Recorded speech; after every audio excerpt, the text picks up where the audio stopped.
So, Corey, how you doing, buddy? Great, Jimmy. Thanks for having me. Awesome.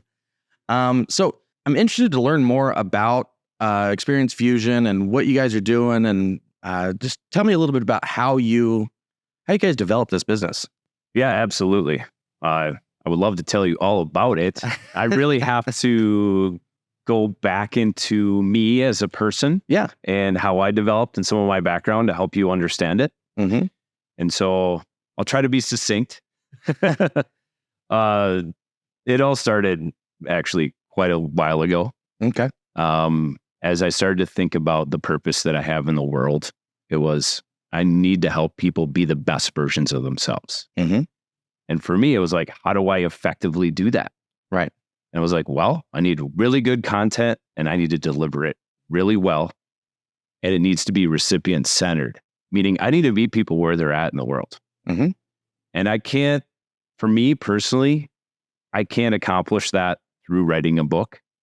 I really wanted some big, major, lofty goals, those BHAGs, right? Yeah. And so I wanted to impact 1 million lives, and I wanted to do it live, a combination of live and really deliver some outstanding content. Mm-hmm. I wanted to be able to see people in person. I wanted to see the light bulbs turn on. That's what fills my bucket. That's what makes me feel good that I'm actually impacting people's lives, is to see them, to have them shake my hand, to come up to me afterwards and have maybe a little tear coming down their face. That's when I know I'm truly having an impact in the world. So I had to get really, really laser focused on how to get better to do that effectively. Okay. And but you I guess preparing for that though, you have kind of it's been a long road to get to here through your education, your work experience, everything that you've done. Kind of take me through that journey as well, and how you got here. Yeah, absolutely. So I guess the way to sum it up is I'm a lifelong learner. I've been in school a long time. I 4 years of an undergrad, 2 years of a master's, Mm-hmm. 3 years of a doctoral program, and I haven't stopped since.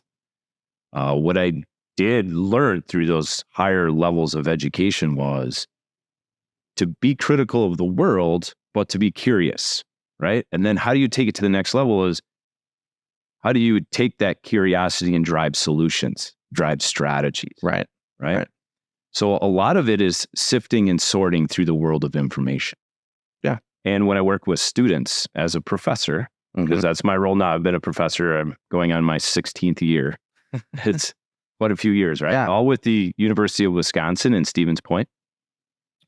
And when I work through creating solutions and content for them to help them develop as young professionals and go out in the world and be productive, I really had to sift and sort through all the different information and package it in a way that could help them achieve their goals. Mm-hmm. So that practice really set me up for now when I'm working outside of education. Yeah. How do I help as a consultant? How do I help business leaders? How do I help employees, schools, children? I have quite a few experiences working in different fields with different target audiences. Well, and I think that's one thing that's very unique about you, is that you're not just an academic, you're not just a business person, or you're not just a fill in the blank, because you've experienced multiple sides of things, right? You're someone who's branched out into the business world as well as obviously the academic world, working at the university there. But just unique. Well, I appreciate that perspective. And it didn't come easily. Like, I didn't start my role as an academic or as a professor thinking, I know so much that I instantly can bring value to all those different industries. It actually, it was opportunistic such that I got thrown into a program director role. Mm-hmm. Nobody else wanted it. And they're like, run this major, manage and lead this team, and manage this budget, and recruit, promote, retain students, and ensure that this program retains its reputation as number one in the nation and the best. We had several accolades and awards for being the top health promotional wellness program in the nation. Wow. That's impressive. Yeah. Well, hey, I was standing on the shoulders of my predecessors who really got it started and got it rolling. And it was the important position to keep it moving in the right direction. And then by circumstance, a few years later, they're like, you've done fairly well in this leadership position. There's another opportunity to be an associate dean and to serve as an administrator. Bigger team, bigger budget, more programs, undergrad, grad. At the same time, the university went through some restructuring, and we consolidated several campuses under one roof. And so I gained all kinds of experience in, change management, hiring, letting people go, performance reviews. And, some people say it's like herding cats, trying to manage and lead tenured faculty members. Sure. And then within years following that, we realized there were some local communities with health disparities and challenges. And they're like, let's get you plugged in and trying to support those communities and those populations and their needs. So I got real world experience working with leaders of various organizations and trying to come together to make a collective impact. That was invaluable experience. Working with those leaders. I mean, I got so much confidence. I feel like that experience empowered me to feel confident working with anyone. Right. You know what the common denominator is? We're all people. We're all people. We're all That's people. right. We're in different positions. We have different titles, but we're all people. So talk to me about what was your thought process or the evolution of putting together the team that you have now, so that your team of executives that's driving this business and kind of this mission forward, right? Because it's more than just a business, it's mission. Yeah, absolutely. Yeah, so I had this vision, right? How do I support more people? How do I really support people and reach them where they're at? And I realized if it's not through writing a book, it's going to be through a multi-pronged approach of live, in person, a learning management system. So technology, sales, design, development, I can go on, marketing. Yeah. I mean, there's so many needs for business development to be effective in supporting people. Not to mention, how many platforms are there where there's endless information for self-help and professional development, leadership training. So really what I needed was people with lived experiences and expertise that filled the gaps. And I needed people who I really wanted to work with so I could enjoy this whole process, this wild ride. Right? Probably one of the most important things in running a business is working with people that you like and that you can get along with. Yeah, I mean, if you're going to be working, closely and spending a lot of reps and a lot of hours and trying to overcome these challenges, it's best to do that with those you enjoy working with. Absolutely. So a lot of sifting and sorting in my career. Like I said, I'm a lifelong learner. There's so much information. There's so many programs. There's so many approaches. And if you want to get even like more heady, if you want to shift into the clouds, there's theories, there's frameworks. And part of who I am is let's make this relatable. Let's make this practical. Because we're all people. We check into different positions and different titles. We do different activities. We have different passions outside of work. But ultimately, again, we are all human beings, right? So how can we make it ultra practical and relatable? And so that's what I did. I sifted and sorted and thought to myself, how can I create a formula, an intentionally sequenced formula of information that anyone, regardless of their walk of life or title, position, or age, can benefit from. All true relatable. Absolutely. And what's interesting is we live in a world that's pretty siloed, right? It's psychology, it's education, it's business, it's leadership, it's worksite wellness. And we're all trying to tackle some of the world's biggest problems via that silo. Some of these challenges we're not making a dent on. or it's isolated, right? Sure. They're making a change, they're making an impact in little isolated places. Part of that, the reason why we're struggling to move the needle is we need innovative solutions that are disruptive to these fields. Yeah. And that's where the term Fusion really came from. It's how do we fuse some of the best practices of social sciences, of psychology, of education, of leadership, of business, to help leaders and employees and people show up every day as the best versions of themselves. Ultra practical, right? Right. So in especially in my years in the corporate world, right, I saw a number of performance training or whether it's sales training or leadership training or just business training or whatever efficiencies companies come through. Talk to me about differentiator with Fusion specifically. And I mean, I think I have an idea of what you're going to say, but tell me about differentiators of Fusion compared to what you saw in the market before starting the company. Yeah. So I guess you can think of fields, right? And back to those silos. Yeah. Worksite wellness had this obligation of trying to help people in mental health and just general well-being. It was thought of that's something you do after work or before work or outside of work. Those are practices like healthy eating and physical activity and stress management. Those are all things you tend to focus on outside of work.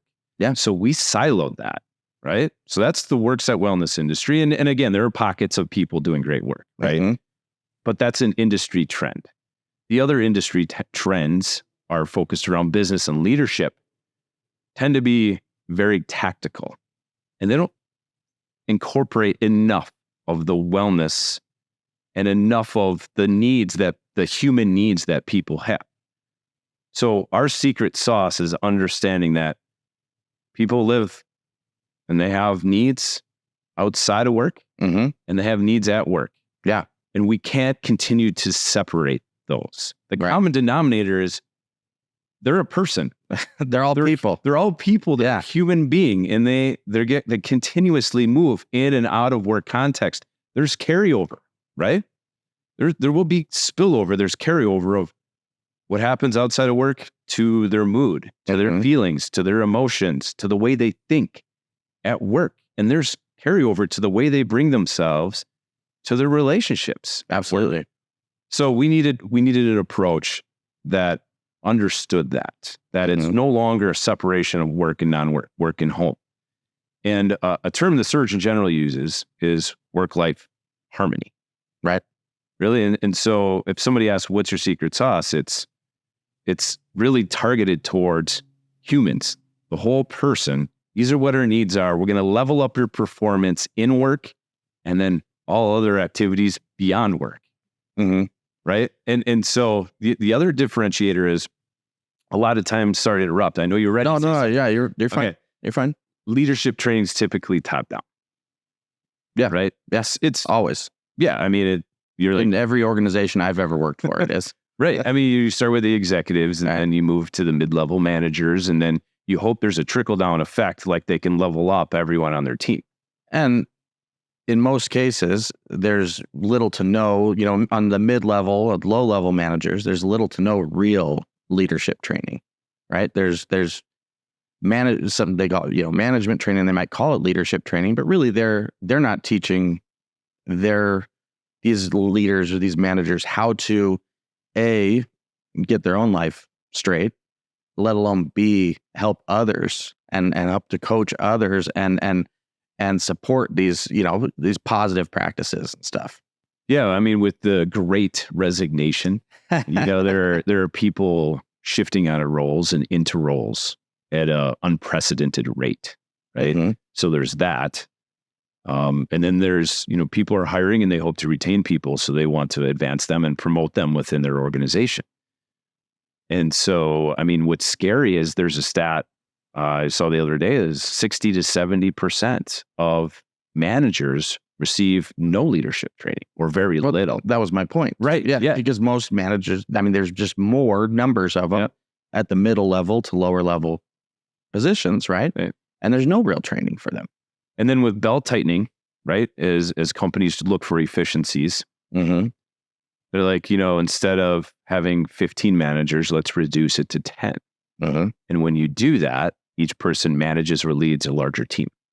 Mm-hmm. What does that mean? More work, mm-hmm. more people to support. And if people are coming in with unmet human needs, it's challenging to support them effectively. Absolutely. And so there's a mass exodus of mid-level managers out of position. Right. It's hard. It's hard to manage people who aren't engaged. Yeah. People who are stressed. So what are some tips you would give to businesses with remote employees on how to keep their employees engaged, how to keep their teams engaged and feeling like they're part of something? Yeah, absolutely. So, I mean, going back to those human needs, people need to know what they're driving towards, right? Both intrinsically as an individual, and as a team and as a company. I mean, that's part of our training formula. It starts with purpose, and we work with individuals and help them become more self-aware. And then another human need is people want to feel valued. They want to feel like they contribute value, so that they matter, right? And that they're socially connected. So going back to your question, how does a leader facilitate systems and practices that help people feel like they're a part of the team, and then that they're valuable, that they matter, even in a virtual working environment? And that's part of our program. Absolutely. So how are you seeing age affect how receptive employees and everything are to performance training, or how it comes naturally to them, or what are the differences you see in that? Yeah, that's a great question. There's a lot of evidence out there about the differences between generations. Okay. And we've worked with a lot of businesses where leaders say that generational gap is presenting a lot of challenges.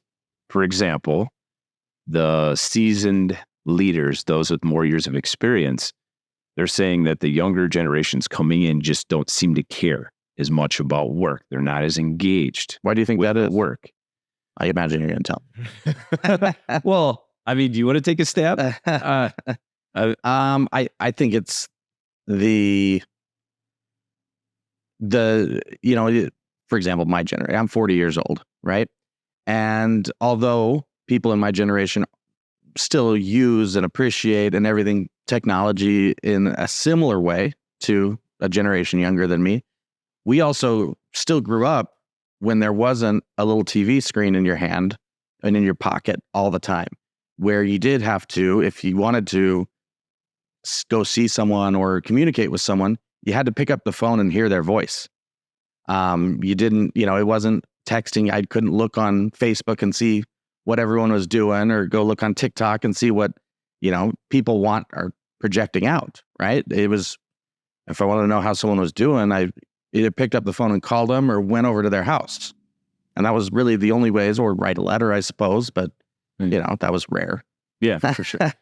When you look at the data, the younger generations are saying they're perceiving more stress. And that's part of it, right? And stress is a lot about control, and it's a lot about mindset, right? It's perceived control. And I mean, you're spot on with the technology. I mean, 95% of people have smartphones. Yeah. The average amount of time they spend on a smartphone is 3.5, 4 hours a day. A day. And then the younger generations are spending close to 5, 6 hours a day. And I know that, we started to go and survey youth in schools, and we would have them pull out their phones. Actually, and look at actual screen time as opposed to ask them. First, we would ask them. And it's interesting is we would get data that was, 3 to 4 hours, about consistent with adults. And then we would indeed ask them to pull out their smartphones and say what the screen time is, the data, from the settings. And what apps. Yeah, exactly. Yep. And they were surprised, although I don't know that they were ready to change. And a lot of them say it was something to do.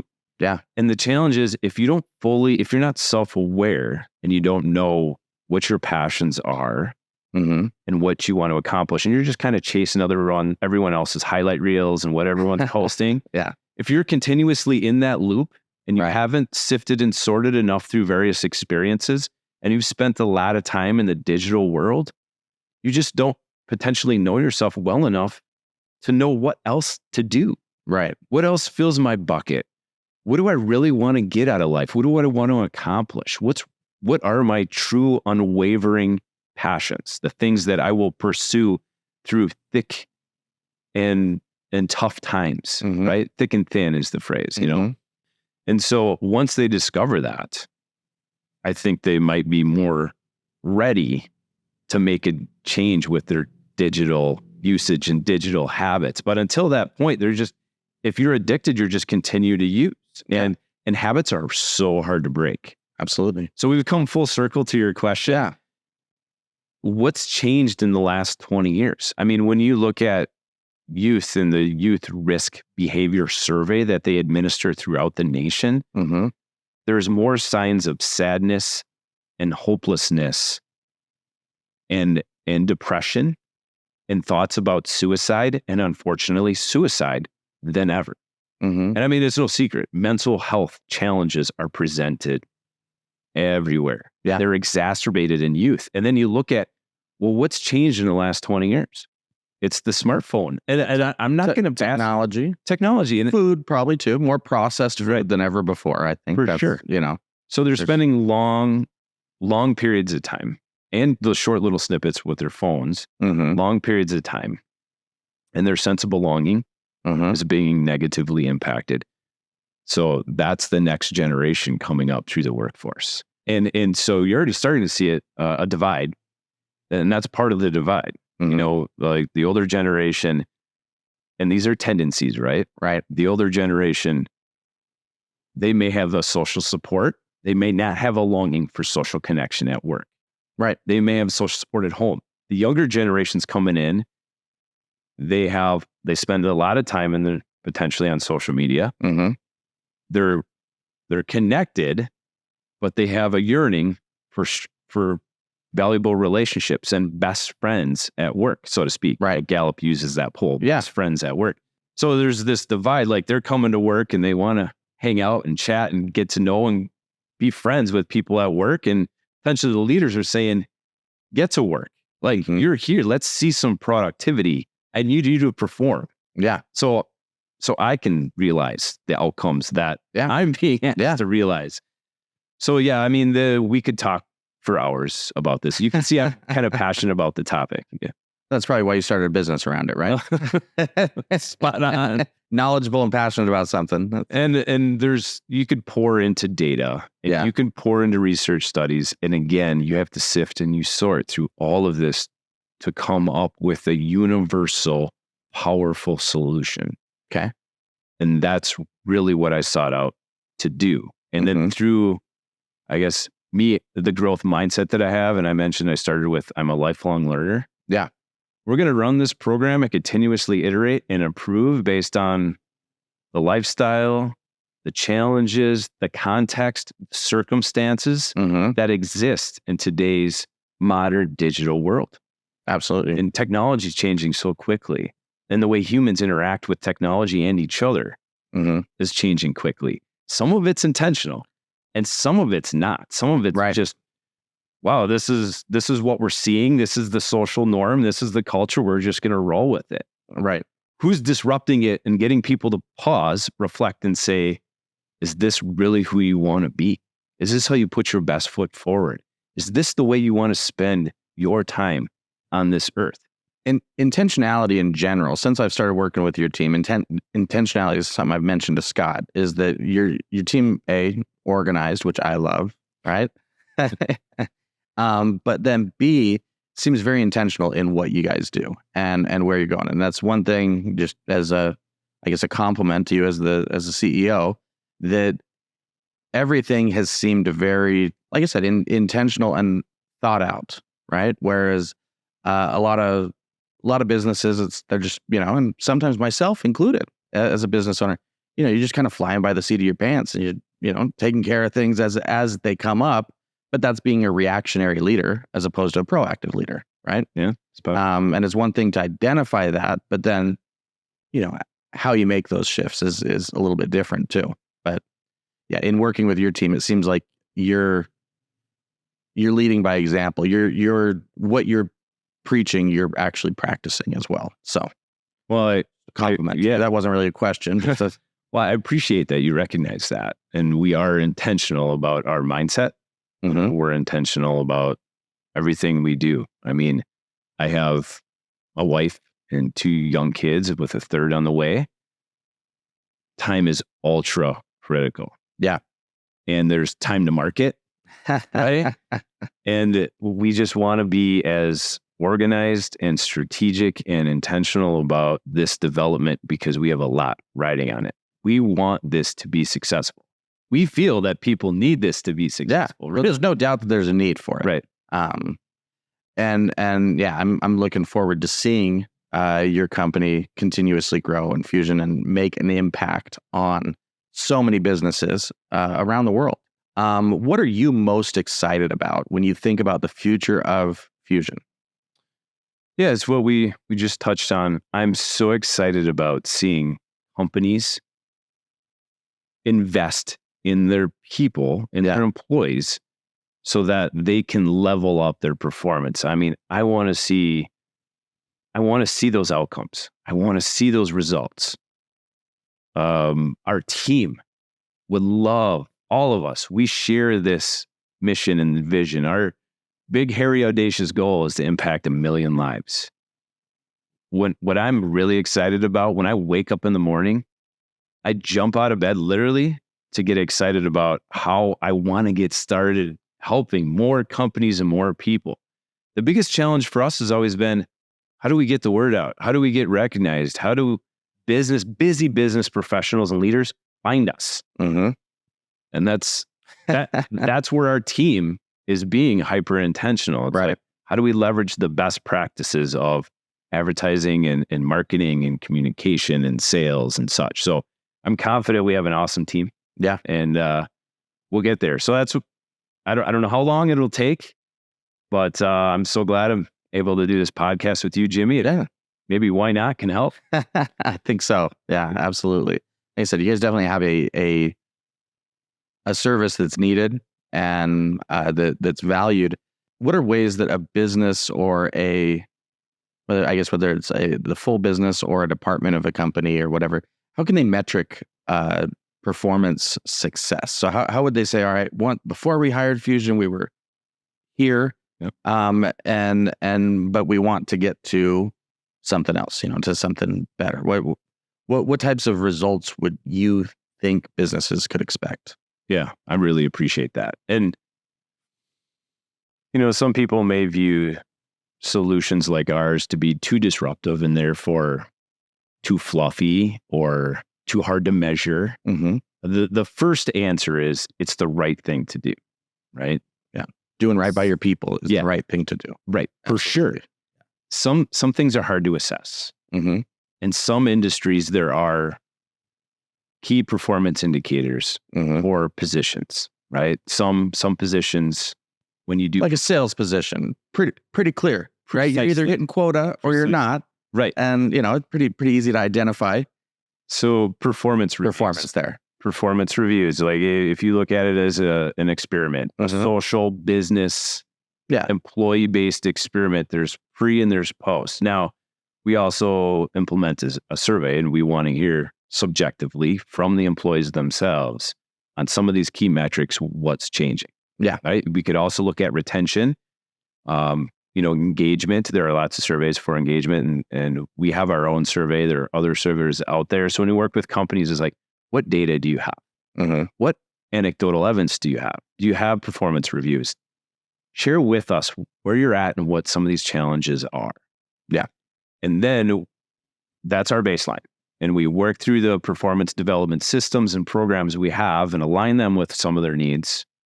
And we ensure that we're collecting data and information throughout the program and then at the end of the program. And honestly, what's most important at the end is these business leaders, managers, employees to be self-aware and self-assess, and then to have like a 360 view of, top down, there's assessment, bottom up, there's assessment, there's peer assessment. We should be able to get testimonials, and people should be able to put their finger on precisely how we're supporting employees. Absolutely. So there are literally a list of 15 different outcomes that we have and can assess for. but they all drive towards performance. So there's engagement, there's performance, there's stress, there's social awareness, there's self-awareness, there's general key performance indicators that are specific to one's tasks. Some are related to productivity. Retention's an interesting one, and I want to pause there, double click on there for a second. Okay. In some cases, you could speak with a leader and they could say, is retention for the sake of retaining people like the best strategy? And honestly, if people will become more self-aware and they realize maybe the reason I'm not engaged is just this isn't the right fit for me. Right. Yeah. And maybe the best thing is, rather than dragging everyone through the mud, is for them to leave. Absolutely. And maybe you want them to leave sooner. Right. So it's intentional retention. Yeah. Is the way we like to view it, right? Doubling down on that intentionality word again. No, but that's true. And that is an interesting point to the we've all heard that, people don't quit jobs, people quit managers and stuff like that, right? At the same time, there's times where it's a bad fit, right? And it's not that, and maybe it's not the right job for them, but maybe it's not the right team for them, or the right company, or the right, fill in the blank. And I think identifying that would help people move along, quicker. If the business is going to do better and the person's going to be happier, it's not a bad thing for them to move on either. But obviously, in a lot of cases, we want to try to avoid that and keep people around. And it's a lot more expensive to hire new people than I think to train up the people who you have. And a lot of our training has to do with some of the things that are traditionally considered either life skills or soft skills. Another term thrown out there is executive functioning skills. Really, when you're talking about some of the social skills, the emotional skills, cognitive and thinking skills, those are tough to measure. Yeah. So and even like life satisfaction or job satisfaction, right? Quality of life. These are metrics that are critically important, but they're challenging to assess. So we created, again, this intentionally sequenced program. And in that program, we have a rubric. And that rubric ties to life performance. Yeah. And it's life work performance, right? Those two are integrated in our rubric. And it just comes down to how they're performing with whatever specific metrics they have that are important to them at work. Very cool. We want testimonials from managers and leaders saying, wow, this XYZ is what they clearly do better because of your training. That's awesome. Yeah. And what's cool is you have actionable items that can be taken to help that, to help A, identify that, and B, metric that too, right? Oh, for sure. So awesome. Was there anything else you'd like to talk about while we're on today? No, I before you touched on how you think we're needed and how we're valuable and, businesses could really benefit from us. I'm just curious to know, what do you think we can do to help get to where we need to be so that businesses can fully buy into that, so that they're drinking the Kool-Aid, so to speak? Well, I think a big part of it is it comes down to the same, living in a lot of the same places where you're saying there's problems, right? So being where people are and providing the solution. So if for example, and this is just one small aspect, but if social media is a distraction and it's keeping people from being engaged and being intentional and being in the moment in life, right? Which it probably is. Yeah. I agree with you there. Then you need to be there too. I mean, as much as kind of hypocritical as that can sound on the surface, you need to be there to be able to start teaching these concepts and helping them identify the problem. A lot of people can't work on fixing a problem if they don't know it's there. Yeah. Or if they've never identified it being there, right? They talk about the first step to addiction is admitting you have a problem, right? Right. If you're addicted to your phone and everything, then you gotta identify that first. And so being where they are and getting the message out there. Before talking to Scott, I had no idea that this was something that you guys were doing, really, and stuff. And so it's just a matter of getting that message out there and getting it in as many places as possible. So, yeah. Well, I love that. I think that's spot on. I have so many reps with training, with very, keynote speaking, conferences, classes, working with different populations.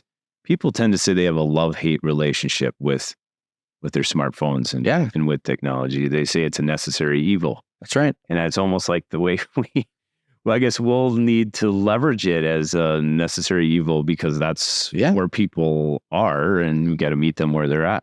That's exactly right. Gary Vee talks about how your cell phone is your remote control to the universe, right? Because you can access anything, right, but you can also put your message out there anytime, right? And it's one thing I guess to call it out as, oh, it's a pain in the butt because it's a distraction, it's this and that. At the same time, it's a tool to get your message, get your thoughts, get your brand, fill in the blank, out there to so many people. Historically, in order to get your message out there, you had to buy commercial time, right? And that was expensive. And that's why big brands were the only ones. Well, now, because of social media, because of being able to record stuff on your phone, you have access to get your message in front of thousands of people, millions of people over time. And the tool to do that is sitting in your back pocket most of the time. Sure. But it's just a matter of getting it out there and saying it in as many ways as possible that it's going to connect with different types of people. I one thing I've enjoyed about working with your team is that each of you describes things slightly different. And I think it's because, where you come from, you're coming from the academic world. Scott's coming from, a little different angle, and everyone's coming at it slightly differently. But what that does, we really saw that in the founders' stories yesterday, right? What that does is that gives you the ability to get that message out there in a way that's going to connect with different types of people as well, who are in their journey in different places. Yeah.